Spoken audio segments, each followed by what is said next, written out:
मुखे बोलवी सद्गुरु बुद्धिदाता अहं भारहा वागवी कोण माथा जडो भावना रामदासी सदाती नमस्कार त्या ब्रह्मचैतन्यमूर्ती जरी जरी वणिधेनू आठवी वत्स नित्य जननी करीत कामे बालकापासी चित्त तदुपरी गुरुमाये लेकुराठे विप्रेम श्री सद्गुरु रामानंद तुम्हा प्रणाम आहे तू जननी मदीय न कळे अज्ञान मीले करू घाली गे मज प्रेम पाखर सदा दूरी नको गे धरू प्रेमे बाहत मुक्त कंठ करुनी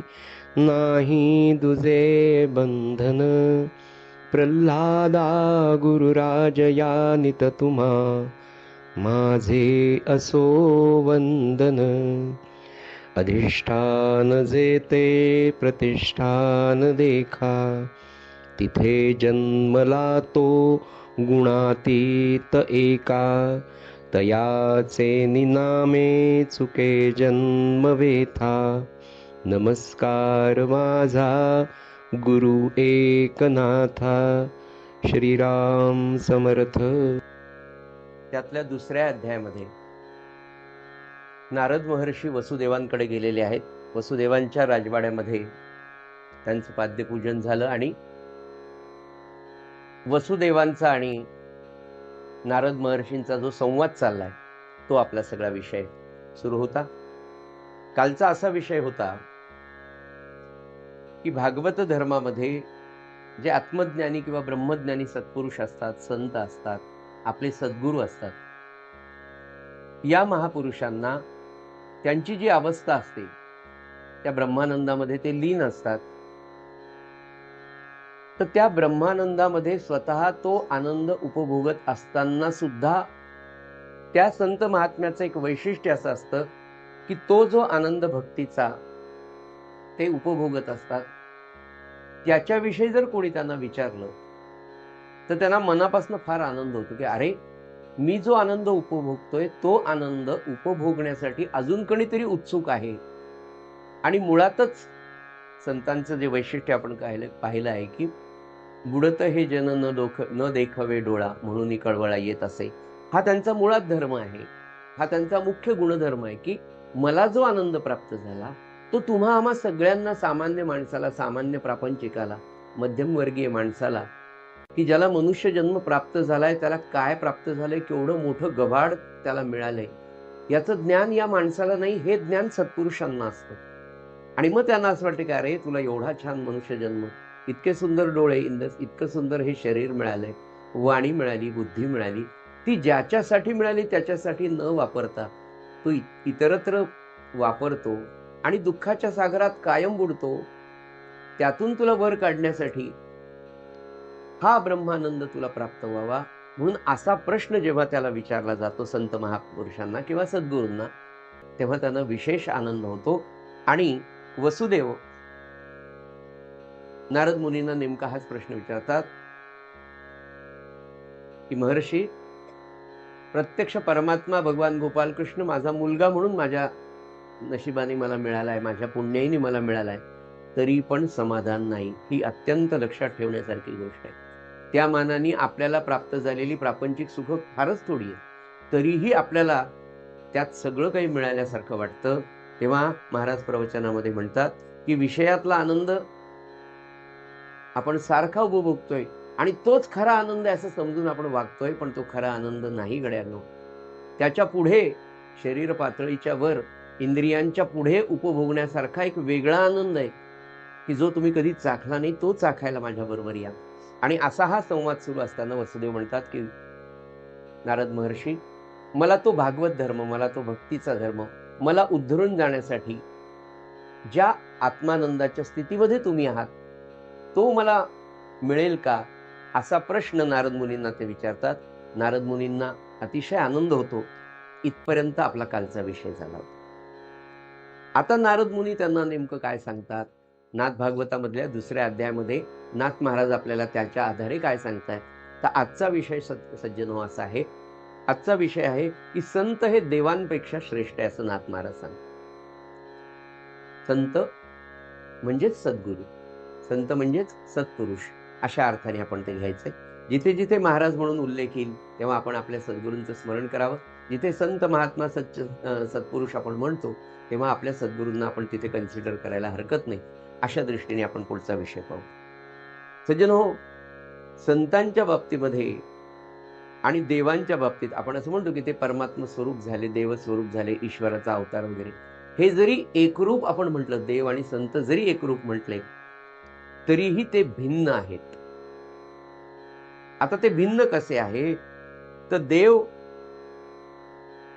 हा बापासारखा आहे आणि संत हे आईसारखे. नाथ महाराज सांगतात बरं, यात माझं कुठलंही मी अजून घातलेलं नाही किंवा घालणार पण नाही. देवाजवळ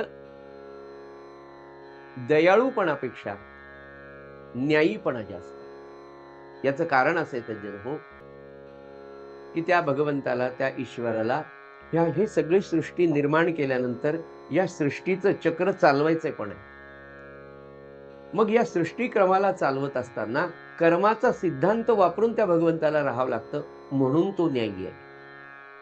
म्हणजे तो कसा आहे, तर जसा भाव तसा देव असं स्पष्ट उदाहरण.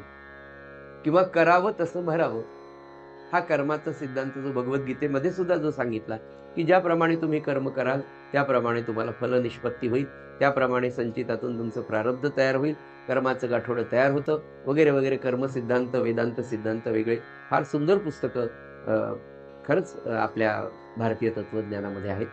आपण ते यथावकाश पाहत आहोत. तर या नियमांमध्ये, कर्मसिद्धांतामध्ये भगवंत कधी बदल करत नाही, देव कधी बदल करत. म्हणजे आपल्या सगळ्यांना स्पष्टपणे माहित आहे की भगवद्गीतेमध्ये त्यांनी स्पष्टच सांगितलं की परित्राणाय साधूनाम, पण लगेच ऑब्लिक देऊन सांगितलंय स्वल्पविराम की विनाशायच दुष्कृताम. भगवंताचा न्याय की मी त्यांचा विनाशच करण्यासाठी येणार आहे, त्यांचं संरक्षण करेन. पण भगवंताची सूचना आहे कर्मसिद्धांताप्रमाणे, ते म्हणले मी दुर्जनांचा विनाशच करेल म्हणाले. आणि त्याच वेळेला त्याच भगवंताचा मनुष्य देह धारण करून झालेला अवतार, भगवान विष्णूंचा अवतार असलेले ज्ञानेश्वर माऊली येतात, 20 वर्षाचं आयुष्य जगतात, या समाजाच्या अनेक प्रकारचा शारीरिक, मानसिक सगळ्या प्रकारचा अपमान सहन करतात. 20 वर्षाच्या कोवळ्या आयुष्यामध्ये 16-17व्या वर्षी हा महात्मा जगाला ज्ञानेश्वरी सारखा ग्रंथ देतो आणि तो ग्रंथ झाल्यावर पुन्हा हरिपाठ लिहितो आणि हरिपाठ वगैरे सगळं लिहून झालं तरी म्हणले अजून थोडंसं काहीतरी राहिलंच आहे, म्हणून जगासाठी पसायदान मागतो.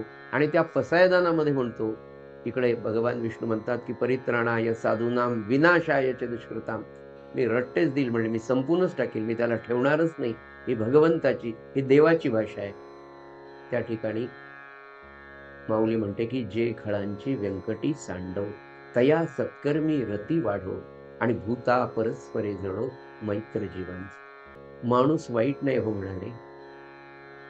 दुसरं, कितीतरी तुमच्या माझ्यासारखी अभावी माणसं, अभावी म्हणजे ज्यांच्याकडे भावच नाही. भगवंत म्हटलं तुझ्याकडे भाव असेल तर पावेल मी, नाही तर पावणार नाही. यायचं असेल तर या मार्गाने, नाही तर छूट. संत तसं करत नाही. अभाव, ज्यांच्याकडे भावच नाहीये, संतांचं वैशिष्ट्य की त्या माणसाला जवळ घेतील, त्याच्यामध्ये सद्भाव निर्माण करतील, भगवंताविषयी प्रेम निर्माण करतील आणि सद्भाव निर्माण करून त्याला उपासनेच्या मार्गातून, नामाच्या मार्गातून, सत्संगाच्या मार्गातून त्याला परमार्थाच्या मार्गामध्ये भगवंताच्या पुढे जास्तीत जास्त अजून कसं नेता येईल हे काम संत करतात. अगदी सोपं उदाहरण जर आपल्याला पाहायचं असेल, आपण सगळ्यांनी पाहिलेलं आहे. बाप म्हणतो या परीक्षेत जर इतके मार्क मिळाले, 10वीला जर एवढे पर्सेंटेज मिळाले तर मग स्कूटी बिटी पाहू, जर 80% वर मिळाले तर पाहू. आपल्याला 79% पडतात. 1% करता बापाच्या नियमाप्रमाणे गाडी मिळणार नसते. आईचा पदर धरून 8 दिवस पोरगं राहतं. आई म्हणते जाऊ द्या ना, 1% काय फरक पडला, आता तेव्हा आजारीच पडला होता आणि आदल्या दिवशी झोपलाच होता, तुम्हाला माहित नाही का, मग पॅरासिटामॉल देऊन आपण परीक्षेला घेऊन. बरोबर म्हणाले. पण आईच्या लग्याने ते साधतं. ती ती प्रपंचातली तुमची माझी या जन्मातली आई आपल्याला किती करते ना, त्यापेक्षाही जास्त संतांचं असतं. की नाही तुझ्यात भाव नाही ना आणि याचं उदाहरण आपण सगळे गेले अनेक वर्ष पाहतो. किती माणसं आपण सगळे एका कुटुंबातले 100-125 माणसं आपण एकत्र आलेलो आहोत. माझ्यापासून तर आपण सगळ्यांपर्यंत माझ्यामध्ये सगळ्यात मोठा दगड मी म्हणून मी पहिल्यांदा माझं नाव घेतलं. की मी उपासनेत येण्यापूर्वी कसा होतो? उपासनेत आल्यानंतर काय भाव निर्माण होतो? बरं लौकिक अर्थाने तर नुसती लोक म्हणतात, काय तसबीर आहो तसबीर नाही महाराज आहेत. घरोघरी महाराज आपापल्या आपण सत्संगात आलो आणि कितीतरी हजारो ग्रंथ निर्माण करून जो भाव आपल्यात निर्माण होणार नाही, तो केवळ आपल्या या सगळ्या सद्भक्तांच्या कडे पाहून आपण शिकलो की अरे हे कसे करतात, ते कसे करतात, ते पूजा कसं करतात, त्यांच्याकडची पूजा किती सुंदर असते, ते गंध किती सुंदर लावतात, त्यांच्याकडचे हार फारच सुंदर असतात हो. ते फार नेमक्या तुळशीन फुलं वाहतात. नाही तर काही ठिकाणी इतके फुलं इतके महाराज दिसायचे ते नुसते तुळशीन फुलंच. पण ते आपण शिकतो. ते सांगून समजत नसतं. आणि जो भाव निळावं यांनी 15 पारायण केले. अरे आपल्याला पारायणच करता येत नाही. संतांच्या सहवासाचा, संतांच्या विचाराचा, संतांच्या संस्कारांचा परिणाम संत लौकिक अर्थाने देहाने जरी गेले तर इतक्या वर्षांनी तुम्हा आम्हाला पाहायला मिळतं. मला सांगा आज गोंदवल्यात खेरड्यात समर्थांकडे आपण गेलो. इतक्या पायऱ्या चढून आपण समर्थांकडे जातो. 2च दिवस तिथे राहतो पण त्या समाधी मंदिरासमोर गेल्यावर काय सगळं विसरून जातो आपण. कुठे? समर्थाचं म्हणत असताना आपण आपल्या सद्गुरूंच्या घरी गेल्यानंतर जाईपर्यंत प्रचंड काहूर या डोक्यामध्ये माजलेलं असतं. 2 दिवस तिथे राहतो, जप करतो, उपासना करतो, काहीतरी जे जमेल तसं करतो. पुन्हा आपण त्या गोंधळातनं त्या आपल्या गुरुच्या घरून जेव्हा बाहेर पडतो, अवगाडीत बसायचाच उशीर. आमचे बाबा वेलसरे नेहमी म्हणायचे, की त्या सद्गुरूंच्या परिसरात, गोंदवल्याच्या परिसरात तुम्ही जोपर्यंत आहे तोपर्यंत ते प्रपंचाचं भूत म्हणले तिकडे बस स्टँडवर असतं म्हणाले. आणि तुम्ही एकदा त्या गोंदवल्यातून किंवा तुमच्या गुरुच्या घरून बाहेर पडले, की ते संसाराचं भूत पुन्हा तुमच्या डोक्यावर बसतं. बसायचाच उशीर, की आता धोंडा करायचा राहिला, जावयाला बोलवायचं राहिलं, हे राहिलं, इतके विचार तिथे असताना आपल्याला येत नाही. एवढंच कशाला 15 दिवस 10-11 दिवस महाराज होते. दुसरा काहीच विचार नव्हता. काकड आरती झाली का? पाद्यपूजा झाली का? उपासना झाली का? हे या विचारामध्ये साधी मी म्हणलं ना तुम्हाला, की काय हो यांच्या घरी जा त्यांच्या घरी जा पाद्यपूजा लौकिक अर्थाने दुसऱ्याला पाहायला. पण संतांचा सहवास किती महत्वाचा. आणि तेव्हा नाथ महाराज म्हणतात, की संतांचं महात्म्य सामान्य लोकांना, प्रापंचिक लोकांना खरोखर कळणं फार कठीण आहे. आणि त्यातही नारद महाराजांसारखा अत्यंत परमदयाळू असलेला संत महात्मा वसुदेवाला मिळणं व तुम्हा आम्हाला आपले सद्गुरू प्राप्त होणं साधी गोष्ट नाही. खरोखर आपल्या आईवडिलांची आपण म्हणूच नाही, पण आपल्या आईवडिलांची काहीतरी पुण्याई की आपण त्यांच्या पोटी जन्माला आलो आणि त्यांच्या पुण्याची इस्टेट आपल्याला मिळाली म्हणून हे सद्गुरू मिळाले. आणि हे सद्गुरू मिळाल्यावर सुद्धा नाथ महाराज म्हणतात, की अरे संतांचा सहवास मिळून साधन होऊन त्या आत्म्याचा आनंद मिळणं फार मोठी गोष्ट. आणि त्या आत्म्याचा आनंद असा असतो म्हणे, तो आत्मानंद एकदा प्राप्त झाला ना तर तो कधीही संपत नाही म्हणे. त्याला नाथ महाराज म्हणतात, की त्याला अच्युत आत्मस्थिती असं म्हणतात. जो आत्मानंद प्राप्त होतो विशिष्ट साधनेनंतर, सद्गुरूंच्या कृपेनंतर, पहिल्यांदा सद्गुरूंविषयी प्रेम, सद्गुरूंचा अनुग्रह, सद्गुरूंनी साधन देणं, सद्गुरूंनी दिलेल्या साधनाचा तुम्ही प्रामाणिकपणे अभ्यास करणं आणि त्या अभ्यासानंतर सद्गुरूंच्या कृपा दृष्टीखाली तुम्ही येणं, ती कृपा दृष्टी तुमच्यावर होणं आणि त्याच्यानंतर त्या आत्म्याला मिळणारा जो आनंद आहे त्या आनंदाला नाथ भागवतामध्ये नाथ महाराज असं म्हणतात, की त्याला अच्युत आत्मस्थिती असं म्हणतात, की ज्याच्यापासून मनुष्य च्युत होत नाही, खाली येत नाही पुन्हा कधी, त्या आनंदाच्या लेवलपासून कधीच काही खाली येत नाही.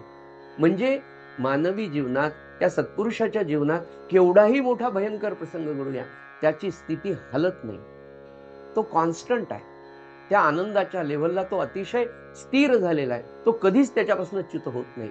म्हणून त्याला अच्युतात्मक किंवा अच्युत आत्मस्थिती असं म्हटलेलं. पुढे म्हणाले, देव असाय म्हणाले, म्हणजे संतांचं वर्णन करत असताना ते म्हणाले, संत देवासारखा आहे असं म्हणणं सुद्धा संतांचा एक प्रकारे गौणत्व आहे. संताला गौणत्व देणं.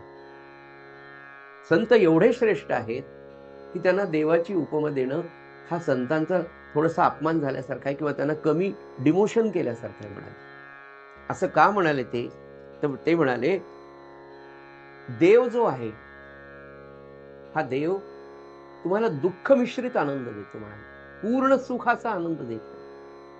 कसा देतो म्हणाले?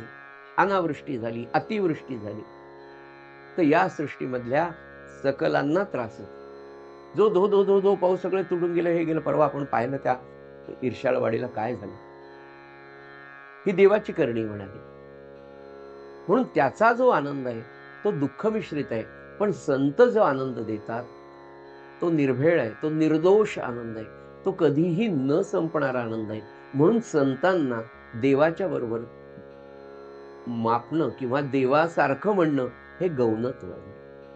दुसरं म्हणाले, संत माफ करा, देव जेव्हा अवतार घेतो, जेव्हा देव अवतार घेतो तेव्हा सज्जनांना आनंद होतो.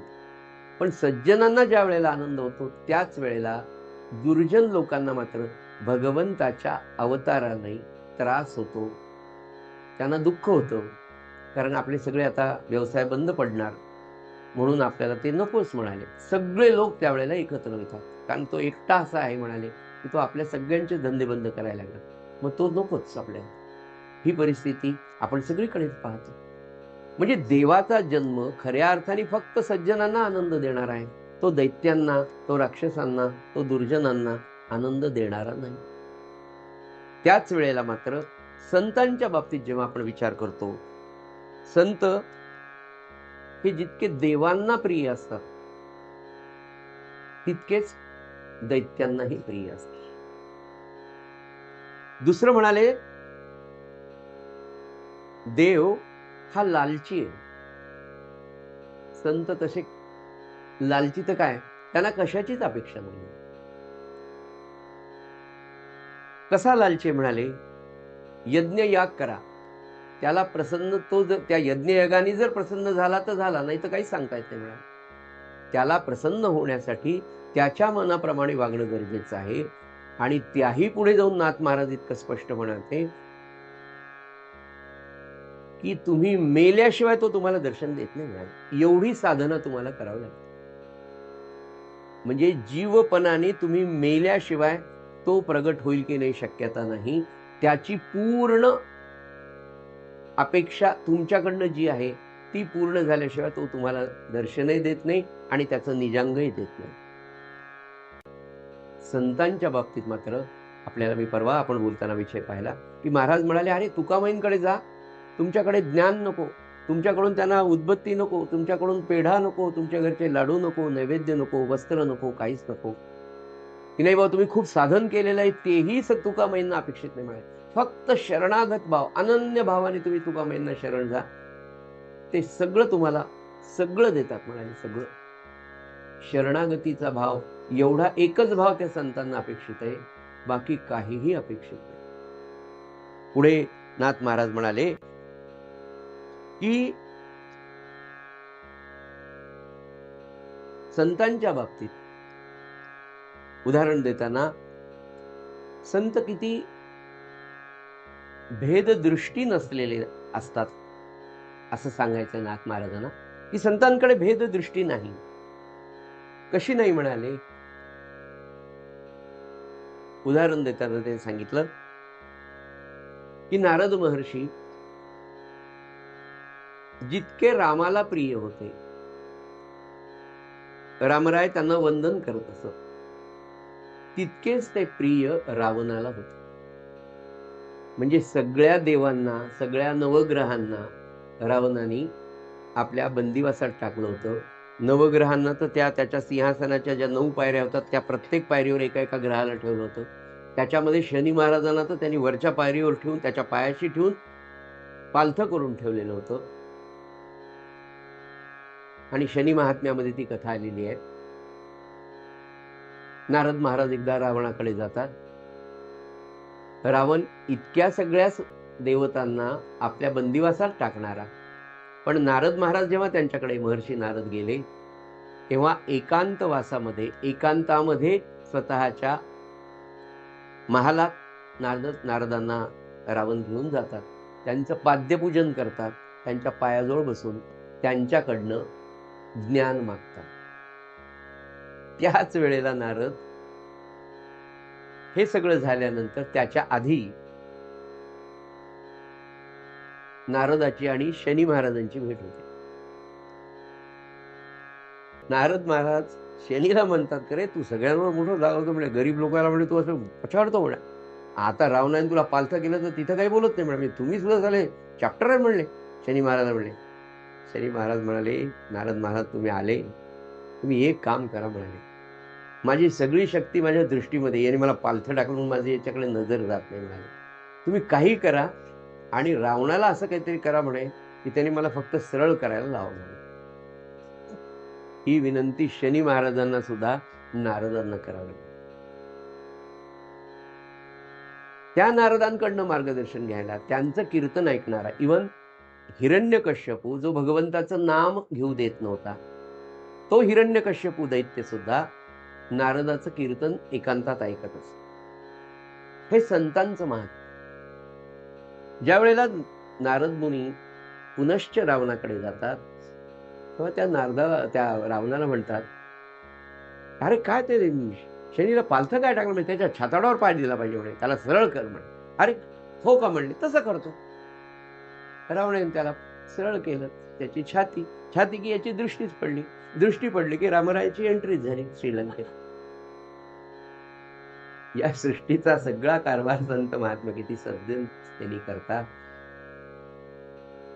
बरं, संतांचं दुसरं वैशिष्ट्य अजून म्हणजे हे सांगत असताना मला सांगायचंय की संत जे ज्ञान व्यासमुनींना नारदांनी दिलं, व्यासमुनी इतके विद्वान, तपश्चर्या करणारा माणूस, जे ज्ञान त्या व्यासमुनींना दिलं तेच ज्ञान संत भेदरहित कसे असतात त्याचं उदाहरण सांगताना ध्रुव बाळ 5 वर्षाचं लेकरू, ध्रुवाची कथा आपल्या सगळ्यांना माहिती. 5 वर्षाचं लेकरू त्या आईने दूध दिलं नाही म्हणून त्या आईकडे, स्वतःच्या आईकडे गेला, तिने ते पीठ पाण्यात घालून दिलं वगैरे झालं, ते सगळं झालं. आणि त्या 5 वर्षाच्या लेकराला झालेलं दुःख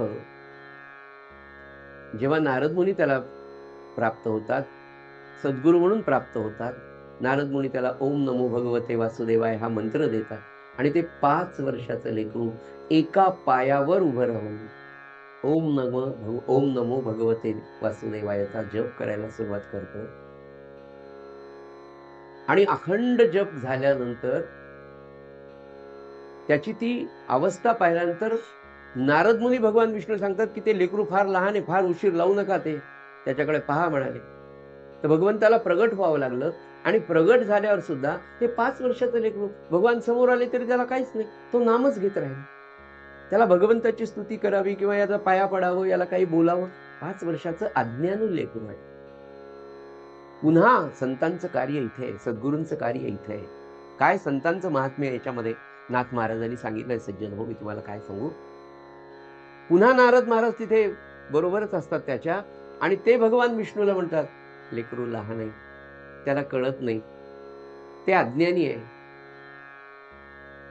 मग भगवान विष्णू स्वतःचा शंख त्याच्या गालाला लावतात ध्रुव बाळाच्या आणि मग तो भगवंताची स्तुती करायला सुरुवात करतो. मग तो नाम थांबवतो आणि मग भगवंताच्या स्तुतीला प्रारंभ करतो आणि मग भगवंत त्याला ध्रुवपद प्राप्त करून देतात.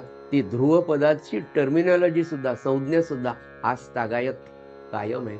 एवढं महान कार्य केवळ, पण हे सगळं करणारा कोण आहे तर महर्षी नारद आहे, सद्गुरू संत आहे.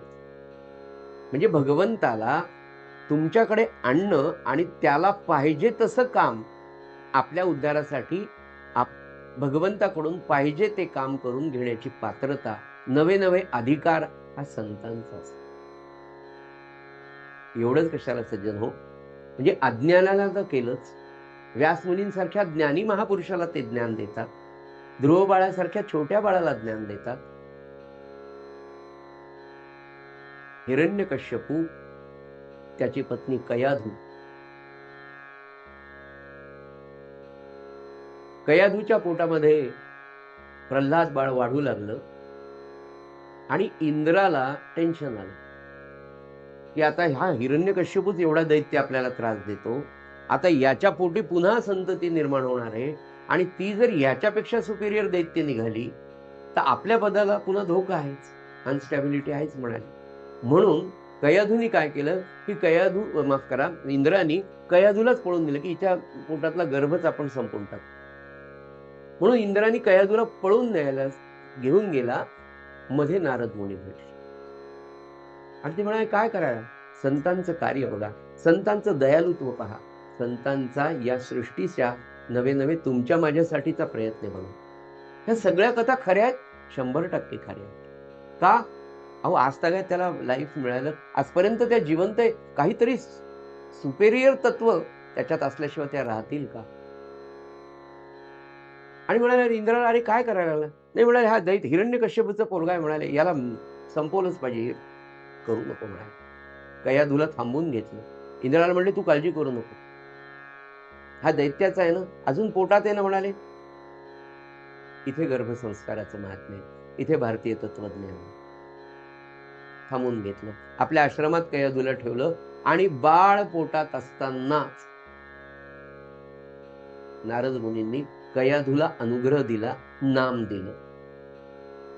बाळ पोटात असल्यापासून तिने ते जे नाम ओम नमो भगवते जे सुरू केलं तिथेच प्रसूत झाली आणि दैत्याचा असलेला मुलगा भक्त प्रल्हाद म्हणून आज तागायत त्याचं नाव जसंच्या तसं जिवंत आहे. संतांचं महात्म्य सज्जन म्हणजे दैत्याचा मुलगा असला म्हणून त्याचा द्वेष संत महात्म्यांनी केला नाही की अरे हा दैत्याचा आहे जाऊ द्यायला.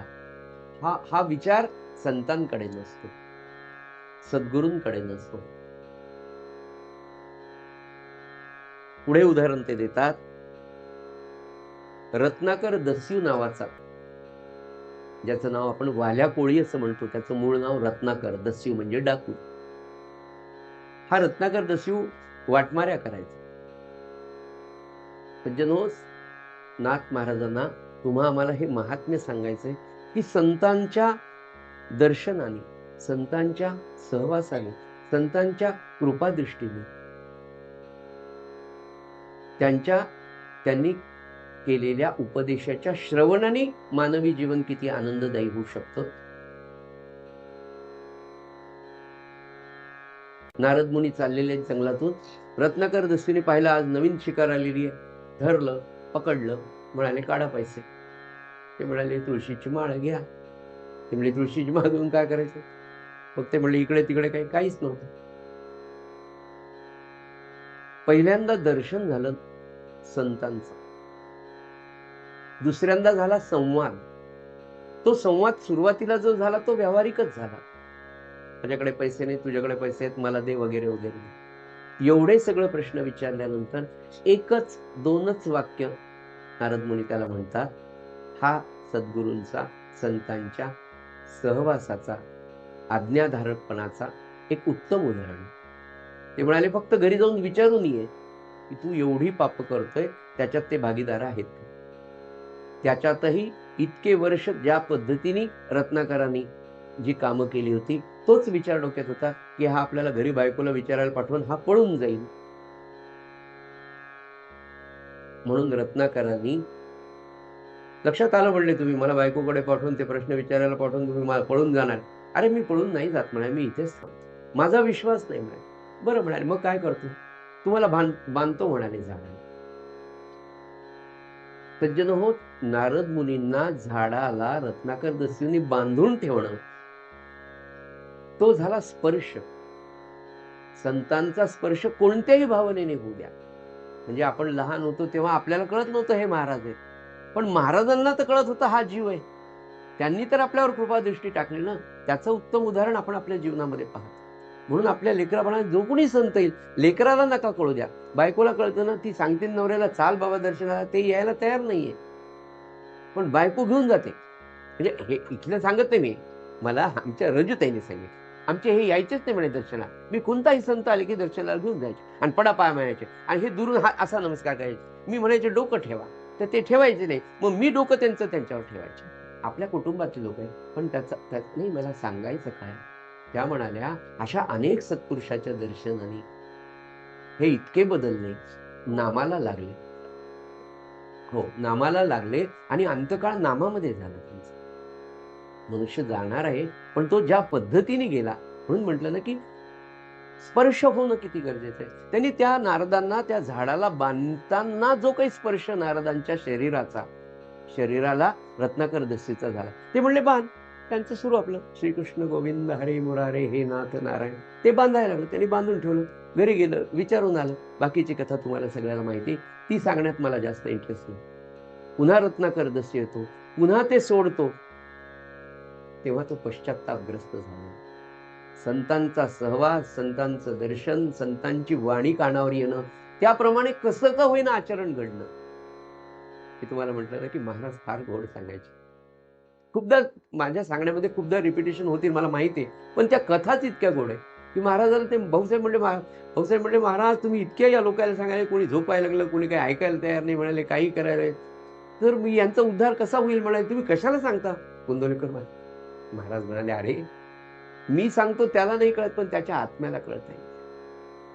आणि माझ्या या सांगण्याचा परिणाम त्याच्या आत्म्यावर होईल आणि अंतकाळी त्याला ही आठवण येईल की यांनी सांगितलं होतं पण मी ऐकलं नाही, याची आठवण त्याला होईल आणि एवढ्या पश्चात्तापाने हा जीव उद्धारेल म्हणून मला सांगायची गरज. काय संतांचं वागणं असतं, काय सांगणं असतं, ज्ञान असतं, ज्ञान. त्या नारदाचा स्पर्श झाला, पुन्हा ती दोरी सोडली, हात जोडून उभा राहिला. म्हणाले कोणीच माझा वाटेकरी होणार नाही, तुम्ही सांगितलेलं बरोबर. त्या रत्नाकर दस्तीला पुन्हा नाम दिलं, तर त्याला नामही म्हणता येत होतं. आपण फार भाग्यवान आहे नाही का. महाराज म्हणाले अरे तुम्हाला रामराम तर म्हणतायत, त्याला रामही म्हणता येत नाही. आयुष्यभर जे कर्म केलं ते मुखात सहजतेने येतं, जे कधीच केलेलं नसतं ते आपल्या मुखात कसं येईल. आता जर तुम्हाला आपल्याला म्हटलं की 10-12 शिवाय देऊन टाका, नाही देता येणार. महाराजांच्या कृपेने ज्या संस्कारात आपण वाढलो त्याच्यात नाही येणार ते आपल्याला. ते म्हणले मला म्हणताच येत नाही म्हणले राम. सद्गुरूंकडे सगळ्या प्रकारच्या सुविधा असतात. तुला राम नाही म्हणता येत का, मरा म्हण म्हणले. हो मरा, मग मी रोज लोकांना मारतोच ना म्हणले. मरा मरा म्हण म्हणले. मरा मरा ही कथा सत्य आहे का, मला खरंच सत्य आहेच आहे, प्रश्नच नाही. ही इतक्या म्हणजे द्वापार युगाच्या आधीपासून जर ही कथा टिकलेली आहे तर ती सत्य असल्याशिवाय टिकेल का. सत्यच टिकतं ना. आपलं धर्मशास्त्रच सांगतं की सत्य केवळ टिकणारं सत्यच आहे. आणि त्याने तो जप केला आणि रत्नाकर दस्यूचा वाल्याचा वाल्मिकी ऋषी झाला की ज्यांनी सगळं रामायण लिहून काढलं असं सांगितलं जातं आपल्याला. आणि तेही सत्यच आहे. म्हणून संत महाराज म्हणाले ना की संतांचं वैशिष्ट्य आहे की त्यांच्याकडे भेद नाही, भेदभाव नाही. आणि मग असा संत जेव्हा तुम्हा आम्हाला मिळतो सज्जनो, आणि खरंच आपण फार भाग्यवान. आजही मी सांगतो आपल्याला आपल्या सद्गुरूंविषयी खूप आदर आहे, खूप प्रेम आहे, पण ते पुन्हा सांगतो की ते फारच मर्यादित. त्याची खरी परीक्षा एखादं संकट आपल्यावर आलं की पाहतो लगेच आपली पहिल्यांदा जी वाटते भीती, आणि भीतीतून निर्माण होतो राग, रागामुळे होते चिडचिड. हे नित्याचं आपल्या अनुभव येतं. आपल्याला सद्गुरू माहिती आहे, ते आपल्याला सांभाळणार आहेत हेही माहिती आहे, पण तो विश्वास, ती श्रद्धा आजपर्यंत आपली घट्ट झालेली नाही, 100% झालेली नाही. सज्जनो, या माध्यमातून, या सत्संगाच्या माध्यमातून आपण सगळे मिळून एकमेकांचं पाहून ती जास्त घट्ट करण्याचा आपण प्रयत्न करणार आहोत आणि त्याच्यासाठीच हा प्रपंच. मग अशा प्रकारे हे संतांचं महात्म्य. पण या बाबतीमध्ये देवांचं कर्तृत्व आपल्याला सगळ्यांना माहिती की तो जीव जाईपर्यंत तुम्हाला दर्शन देत नाही. आप्पांच्या बाबतीत आप्पांचं उदाहरण पाहताना आप्पांना जो 1972 साली भगवंताचं दर्शन झालं, जे साक्षात्कार झाला, त्याचं वर्णन तुम्ही वाचा. फार सुंदर दिलेले. त्या तेजाचं चांदण नावाचा ग्रंथ आहे, त्याच्यामध्ये ते प्रकरण डिटेलमध्ये दिलेलं की त्या हिमालयाच्या परिसरामध्ये आप्पा 3 दिवस अन्न पाण्या विना राहिले. शेवटी कासावीस झाले. आप्पांनी ती स्थिती लिहिलेली. इतका कासावीस झालो की चक्कर येऊन पडलो, पुन्हा थोड्या वेळेला जागा झालो म्हणाले. आणि पुन्हा जागे झाल्यानंतर हार्ट अटॅक आल्यानंतर जितक्या प्रकारच्या वेदना छातीमध्ये होतात त्याही मला सुरू झाल्या. मला वैद्य असल्यामुळे कळू लागलं की ह्या हार्ट अटॅकच्याच पेन्स आहेत. तरीही मी भगवंताच्या दर्शनाचा ध्यास सोडला नाही. मला वैद्यकशास्त्र जाणत असल्यामुळे असणाऱ्या पेन्स कशाच्या हे कळत होत्या. त्याचबरोबर दादांच्या कृपेने मला अध्यात्मशास्त्राचा अभ्यास होता की भगवंत इतका सहज सापडणार नाही. म्हणून ह्या दोन्ही ज्ञानाचा उपयोग आपण त्या ठिकाणी केला. त्यामुळे हरकत नाही, होऊन काय होणार आहे, जीवच जाणार आहे. हार्ट अटॅक आला, पेन्स होतील, हार्ट अटॅक येईल, हार्ट फेल होईल, आपण मरून जाऊ, पण भगवंताच्या चिंतनात तर मरू म्हणाले, या जन्मात पुढच्या जन्मात पाहू, हा विश्वास आपणच्या मनामध्ये त्या क्षणी हे फार कठीण आहे. माझ्यासारख्या ज्यांना अस्थम्याचा किंवा याचा त्रास आहे त्यांना कळतं की श्वास घेताना काहीच आठवत नाही, देव नाही, काही ना, हा असं एवढंच होतं. जेव्हा तुम्ही पफ घेता तेव्हा थोडं बरं वाटतं. अशा परिस्थितीमध्ये भगवंताचं नाम न सोडणं हा आपणनी केलेला स्पिरिच्युअल एक्सपेरिमेंट आहे. आणि हा स्पिरिच्युअल एक्सपेरिमेंट करण्यासाठी सुद्धा प्रचंड प्रमाणामध्ये नित्याचा अभ्यास गरजेचा आहे. आपणनी तो केला. आपणनी तो विचार केला की नाही, हरकत नाही, आता दोनच गोष्टी माझ्यासमोर, की ह्या पेन्स थांबवण्यासाठी काहीतरी उपाय करणं, पण ते करणं शक्य नव्हते, कारण मी तिथे एकटा होतो. आजूबाजूला हिमालयच होता आणि एका गुहेच्या समोर मी पडलेलो होतो म्हणाले. समोर एक फक्त मोठा खडक होता आणि तिथे मी चक्कर येऊन पडलेलो होतो. मला त्या हार्ट अटॅक सारख्या पेन्स होत होत्या. तरी मी भगवंताचं नाम सोडलं नाही. आणि एक स्थिती अशी झाली की मला असं वाटलं की मी संपलो. आता ह्या हार्ट अटॅकच्या पेन्समध्ये माझा हार्ट फेल झाला, मी गेलो, संपलं. आणि त्या वेळेला लौकिक अर्थाने समजा मी कोमामध्ये गेलो, बेशुद्ध अवस्थेत गेलो किंवा माझ्या दृष्टीने मी मेलोच. त्यावेळेला एक सुंदर असा निळा प्रकाश आणि त्या निळ्या प्रकाशातून एक पिवळा बिंदू असा खाली खाली खाली येऊन त्या समोरच्या खडकावर स्थिरावला आणि त्या पिवळ्या बिंदूमधून पितांबरधारी भगवान वरदानंद माझ्या समोर बसलेला मला दिसला. माझं संपूर्ण दर्शन त्याच्या चरणांपासून तर त्याच्या मुकुटापर्यंत, मुकुटापासून तर त्या गळ्यातल्या माळेपासून तर पुन्हा चरणापर्यंत कितीतरी वेळा शंख चक्र गदा पद्म सगळं जसं जसं दिसलं. आपण सुदैवी आहोत की आपण पाहिलं. त्याच आपणनी कल्याण शेटेला सांगलीवरून बोलावलं आणि ते चित्र काढून, नाही ते खाली त्या खडकांवर म्हणाले ओम काढ. नाही तो ओम खाली होता, त्याचं वर असं होतं. अशा पद्धतीने, नाही ते फुल असं काढ, ते असं झुकलेलं होतं. इतकं दर्शन त्यांना कितीतरी वेळ झालं. पण सज्जनो, नाथ महाराज हे सांगतात की जीवपणा गेल्याशिवाय, जीव गेल्याशिवाय तो दर्शन देत नाही. हा भगवंत आहे. आणि संत कसं आहे म्हणाले, तर एकदा तुम्ही त्याच्याकडे अपेक्षा करा की महाराज माझ्या घरी या ना एकदा. हो येईल बरं माय. नाही बघा तुम्ही, संत कधी तुम्हाला नाही म्हणत. भलेही ते तुमच्याकडे कोणत्या स्वरूपात, कशा वेळेला, कोणत्या वेळेला येतील, त्यांनी सांगितलेली गोष्ट खरी असते की मी येईल म्हणजे येईल. आणि त्याची जाणीव सुद्धा ते तुम्हाला करून देत. हा संतांचा भाव, ही संतांची दृष्टी. म्हणून नाथ महाराज म्हणाले की संतांना देव मानणं हे देखील गौण आहे.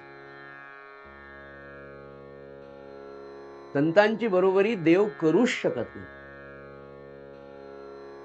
का? पुन्हा पहिला सिद्धांत आपला की ते संत हे अच्युतात्म स्थितीत असतात. अच्युतात्म स्थिती म्हणजे त्या आत्मानंदाच्या, त्या आत्मस्थितीच्या पदावरून ते कधीच खाली येत नाही. अखंड त्या आत्मानंदामध्येच असतात. ही अवस्था देवांना नाही. अच्युतात्म स्थिती देवांना नाही, ती संतांना आहे. मग त्याच्यामुळे काय होतं? त्याच्यामुळे संतांना एक विशेष अधिकार आहे. तो कोणता अधिकार आहे? नाथ महाराज म्हणाले, तो अधिकार संतांना, सद्गुरूंना असा आहे की जर संतांनी सांगितलं की याचा उद्धार कर, तर देव त्याला कधीही नाही म्हणू शकत नाही. आता तुम्ही म्हणाल ह्या गोष्टी सगळ्या नाथ महाराज कोणत्या शतकात झाले? 16व्या शतकात. तुम्ही कधी सांगायला लागले? 13 ऑगस्ट 2023 ला. याला तुमच्याकडे काही प्रमाण आहे का? आहे. आपल्याकडे आज ज्या एका सत्पुरुषाच्या प्रेरणेने हा चातुर्मास सुरू आहे आणि 20 वर्ष 20वा चातुर्मास आपण करतो.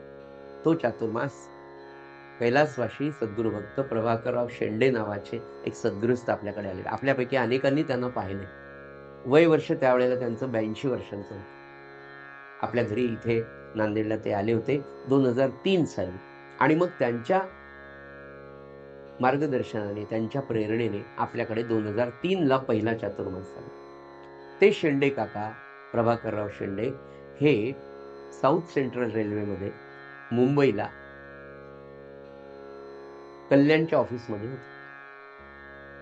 1998 साली त्यांची माझी पहिल्यांदा जालन्याच्या राम मंदिरामध्ये भेट झाली.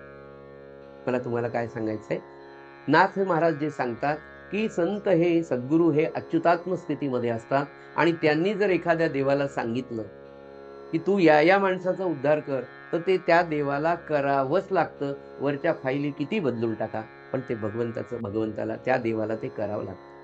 मृत्यूची देवता यमदेवता म्हणून आपल्या सगळ्यांना माहिती. शेंडे काकांनी मला स्वतः सांगितलेला, वयाच्या 80-82व्या वर्षी सांगितलेला हा अनुभव आहे. हा 100% खरा आहे.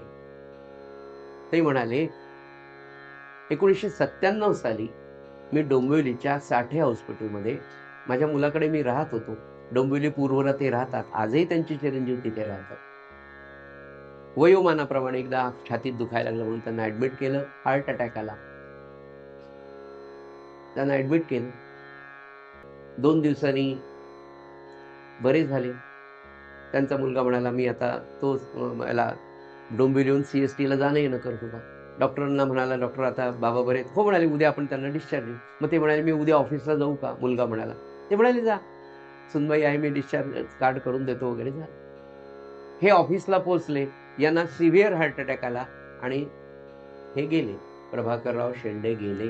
हे मला प्रभाकरराव शेंडेंनीच सांगितलं. ते म्हणाले, मी गेलो. माझी सुनबाई जवळ होती. डॉक्टरांना आणलं. डॉक्टर, आणि मला हे सगळं दिसत होतं की डॉक्टर आले. मी देहानी खाली होतो. माझा मृत्यू झालेला होता. डॉक्टर आले. त्यांनी छातीवर खूप मारलं.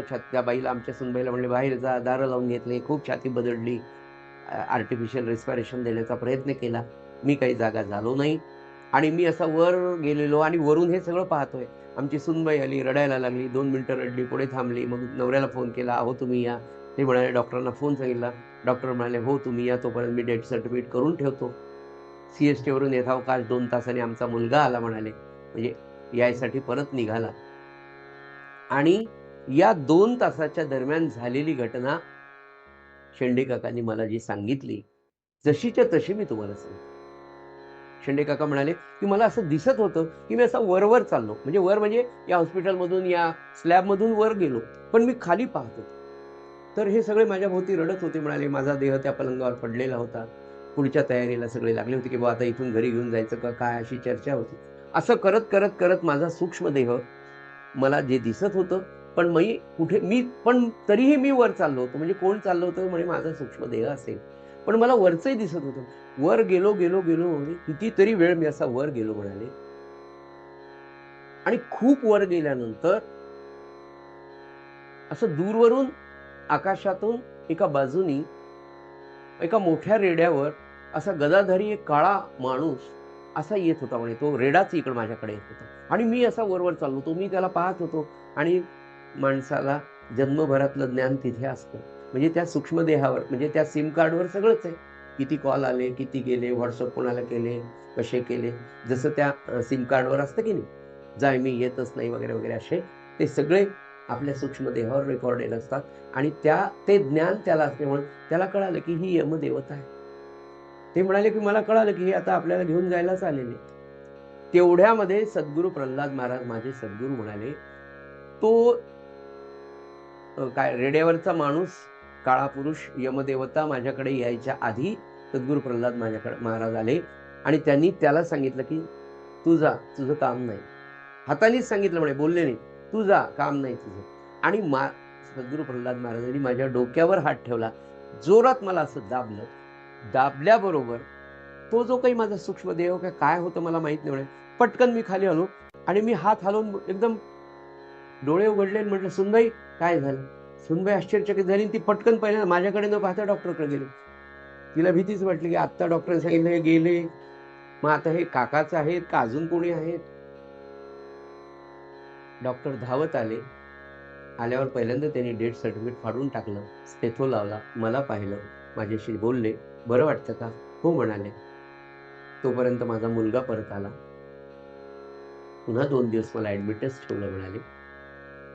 पण मी तुम्हाला जे नाथ महाराज जे सांगतात की अच्युतात्म स्थिती प्राप्त झालेले ब्रह्मज्ञानी महापुरुष जे संत महात्मे असतात, सद्गुरू असतात, त्यांची ही शक्ती असते की ते देवांना सांगू शकतात की याचा उद्धार कर, तर देवाला ते करणं भाग आहे. मृत्यूची देवता असलेल्या यमराजांना सद्गुरूंनी सांगितलं की यांची वेळ आलेली नाही, आणि 1998 ते पुढची 8 वर्ष शेंडे काकांनी फक्त आणि फक्त अखंड नाम आणि नामप्रसाराचं कार्य केलं.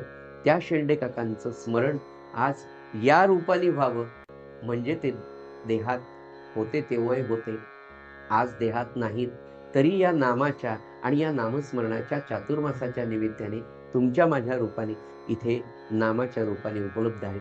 सहजतेने हे सगळं घडतंय. पण मला ती अच्युतात्म स्थिती तुमच्यापर्यंत पोहोचवायची होती की ही अच्युतात्म स्थिती त्या संत महात्म्यांना, आणि आपण खरोखर भाग्यवान आहोत की अशी अच्युतात्म स्थिती प्राप्त झालेले संत महात्मे आज आपल्याला सद्गुरू म्हणून लाभलेले आहेत. सज्जन हो, पुढचा विषय असा आहे की संत म्हणजे दीनजनांना परमार्थाची दीक्षा देणारे गुरु आणि ब्रह्मज्ञानापर्यंत पोहोचवणारे संत महात्मे आपल्याला या जन्मामध्ये लाभले. संतांना भागवत धर्माची शिकवण तुम्हा आम्हाला देण्यासाठी ही पहिली सुरुवात नारद मुनी वसुदेवांना करतात, आणि ती पूर्ण भागवत धर्माची दीक्षा आपल्याला नाथ महाराज समजून सांगतात. नाथ महाराजांना हे सांगायचं आहे की संतांच्याकडे गेल्यानंतर संतांशी संवाद साधताना निश्चितपणे तुम्हाला तुमचे प्रापंचिक प्रश्न चिंता पहिल्यांदा आठवतीलच, पण कधीतरी संतांशी बोलत असताना संतांना आवडणारे विषय आपण त्यांच्याशी बोलावे.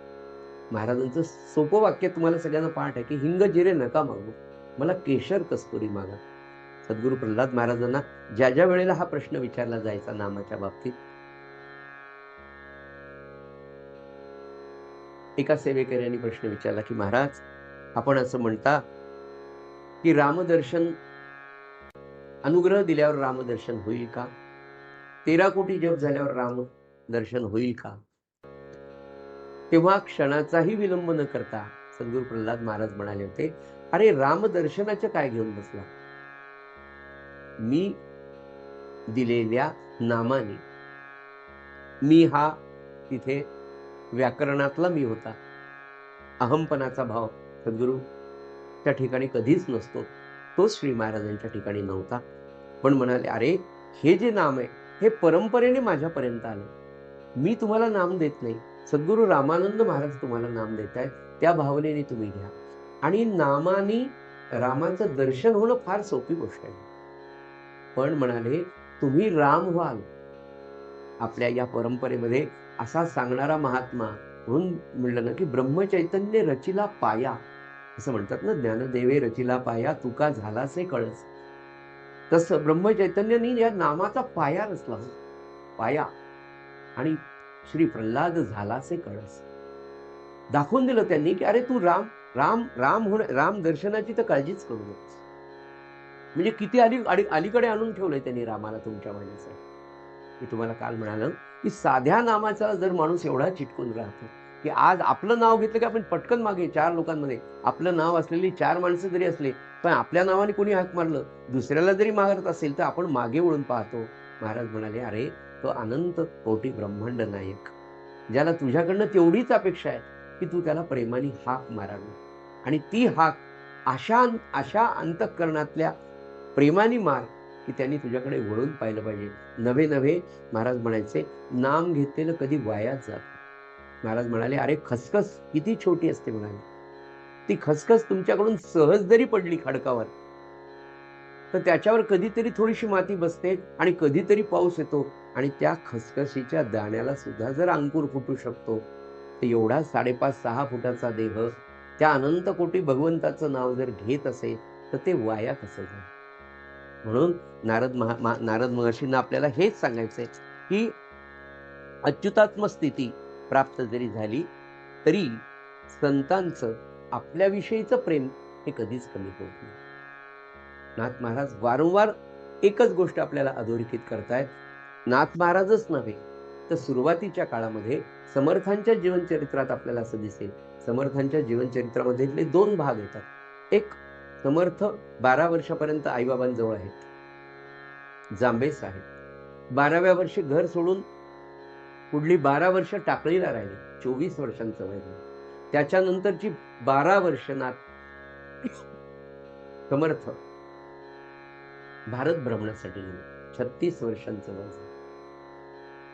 त्या 36 वर्षाच्या सगळ्या साधन काळामध्ये, कारण सुरुवातीचे 12 वर्ष सुद्धा समर्थांचे भगवंताच्या चिंतनातच गेले की मला सद्गुरू कसा मिळेल, मला सद्गुरू कसा मिळेल, मी नाम कोणतं घेईल, सूर्योपासना केलेली. आणि या सुरुवातीच्या काळामध्ये समर्थांनी जो जसा स्फुरला तसा लिहिलेला जो दासबोध आहे तो जुना दासबोध म्हणून प्रसिद्ध आहे, तो छोटासा आहे.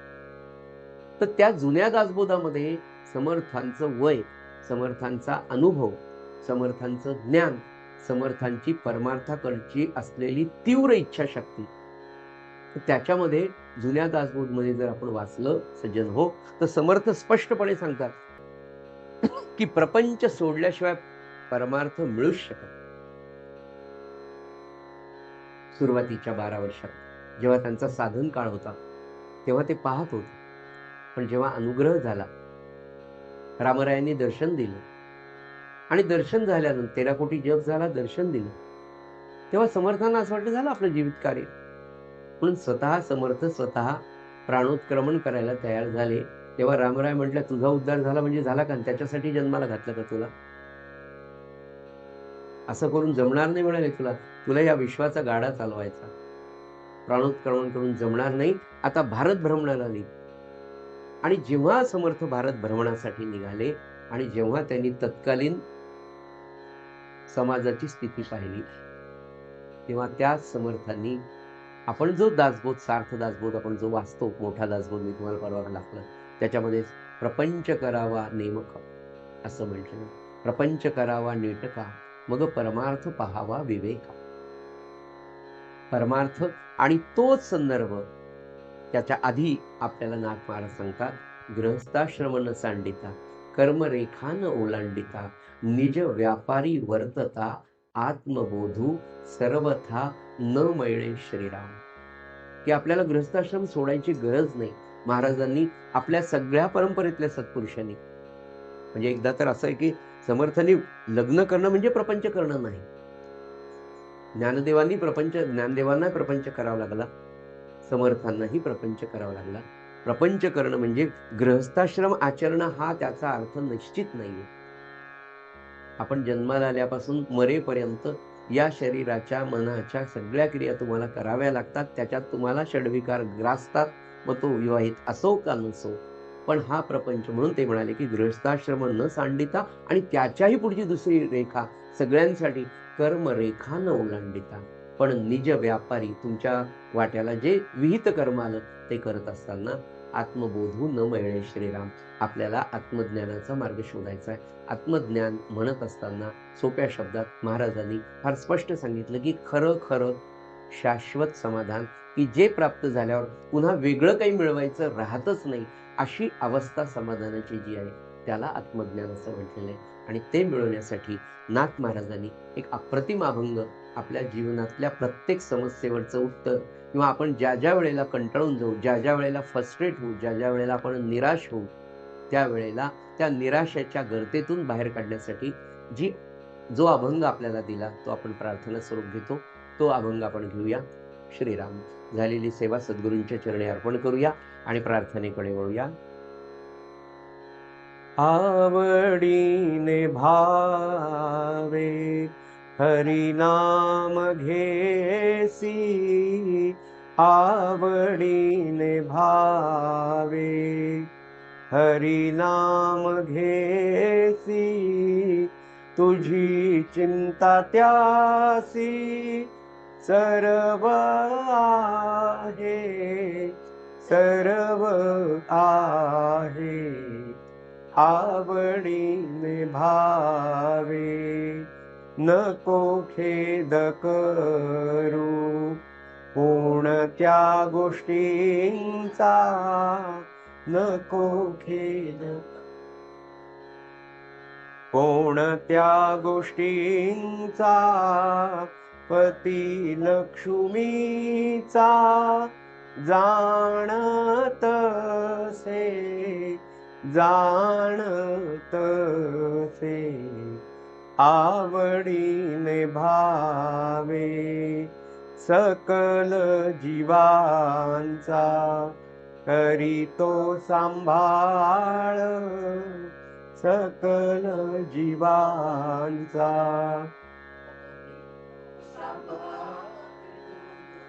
तुझ मोकलील ऐसे नाही, ऐसे नाही आवडीने भावे, जैसी स्थिती आहे तैषा परी राहे, जैसी स्थिती आहे तैषा परी राहे, कवतुक पाहे संचिताचे,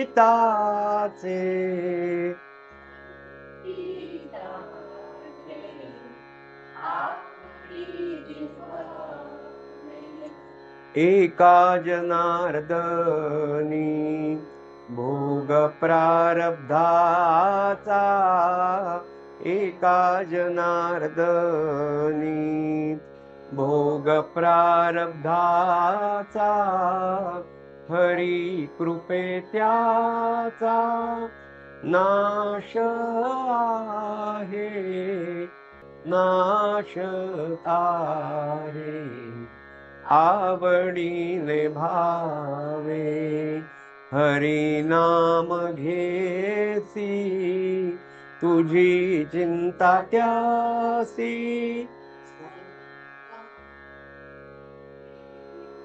सर्व आहे आवडीने भावे, आवडीने भावे, आवडीने भावे। सद्गुरुनाथ महाराज की जय।